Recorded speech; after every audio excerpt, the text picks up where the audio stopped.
the possibility of successfully navigating an asteroid field is approximately 3,720 to 1. Never tell me the odds. This is Tim Lammers, and you're listening to Tim Talks Hollywood.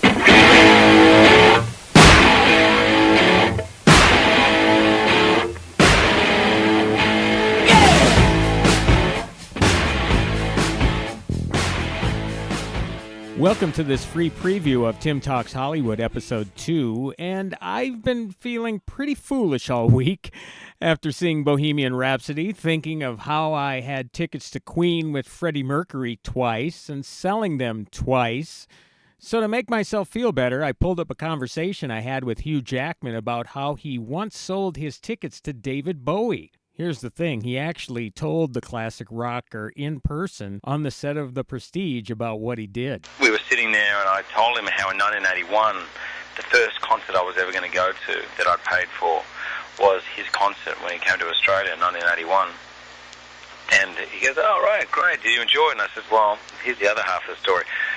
I paid $20, which was all my money at the time. I remember thinking it was a huge amount of money. It was $20, and someone at school on the day of the concert offered me $50 for it, and I sold it to him. Go to the concert, right? And I thought, oh, you know, I know Bo at this point, and he just looks at me and goes, oh, I see. So you're that kind of guy, are you? I was like, no, I was only 13, mate. No, I was only...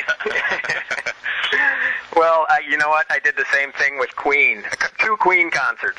Really? I could have seen Freddie Mercury twice, and believe me, I'm suffering for that. Yeah, but you always think these people will live forever. You always think, but then when you're young, you'll have another shot, don't you? Since I'm still very much in a Bohemian Rhapsody state of mind, I talked with John Lastman of the KQ92 Morning Show about his real-life encounters with Queen and Freddie Mercury. Then we were led into basically a party tent, but it was a huge area backstage at Madison Square Garden. And there's a scene in the movie where Freddie throws a party, and there's, you know, jugglers and women on bicycles, stationary bikes, and male strippers, female strippers. You know, it's just it's like Sodom and Gomorrah. That was this party. They had topless female and male waiters and waitresses, open bar, female and male mud wrestling in a ring the size of a professional wrestling ring, all-star wrestling. Right. And I'm like, you know, maybe 20 years old, maybe, 19 and a half. So I'm out of my mind.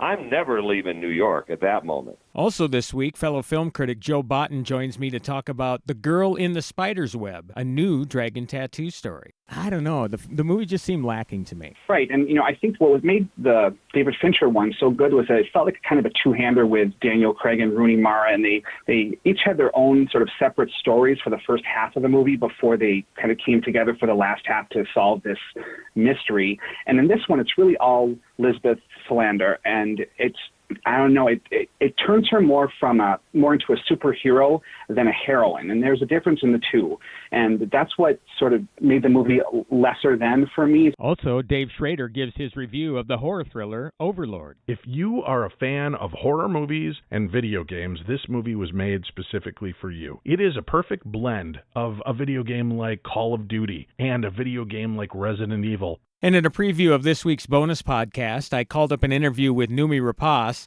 the original girl with the dragon tattoo from Sweden, who says the film was the reason she was cast in the lead of Prometheus by Ridley Scott. Ridley's producer, Michael Costigan, wanted to see me, and I came to the office, and then I just heard like a couple of minutes before the meeting that Ridley Scott was going to join and that he wanted to see me. And I was, I started to sweat. I was really nervous, and there's not that many people that makes me nervous, but, he's one of my heroes, and just, getting the chance to talk to him was just quite shocking for me. And then he stepped into the room and he kissed me and he said, I've seen The Girl with the Dragon Tattoo 3 times, and I want to work with you.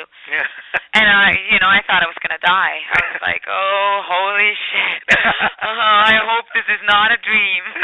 Get the extended interviews and more on this week's Tim Talks Hollywood. You can subscribe to the full podcast by going to patreon.com/Tim Lammers Podcasts.